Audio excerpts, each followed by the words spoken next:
શ્રી ગણેશાય નમઃ.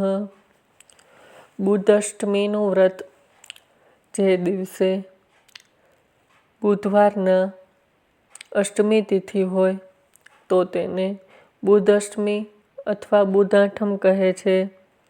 આ દિવસે બુધ ગ્રહની ઉપાસના કરવાથી વિદ્યા, બુદ્ધિ, સુખ, સંપત્તિ, સારા આરોગ્યની પ્રાપ્તિ થાય છે. આ દિવસે નદી તળાવમાં સ્નાન કરવું જોઈએ.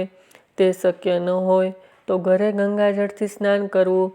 ત્યારબાદ પૂજા કરી બુધ ગ્રહને અલગ અલગ 8 શુદ્ધ ભોગ બનાવી અર્પણ કરવા અને એ નૈવેદ્ય પ્રસાદમાં વહેંચવો. આ દિવસે બટુક ભોજન કરાવવાનો વિશેષ મહત્વ છે.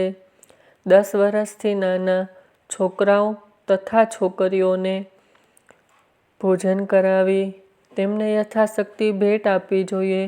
આવું કર્યાથી મહાપુણ્યની પ્રાપ્તિ થાય છે. વિદ્યાર્થીઓએ બુધ અષ્ટમીના દિવસે બુધ દેવની ઉપાસના કરી ઓમ બુદ્ધાય નમઃ સાથે સરસ્વતી મંત્રનો પણ જાપ કરવો જોઈએ અને સરસ્વતી માની આરાધના કરવાથી તે દિવસથી તે વિદ્યા અને બુદ્ધિની વિશેષ પ્રાપ્તિ કરે છે. બુધ અષ્ટમીની વ્રતકથા તથા મહાત્મય ભવિષ્ય પુરાણમાં અધ્યાય 257માં તેનો ઉલ્લેખ છે.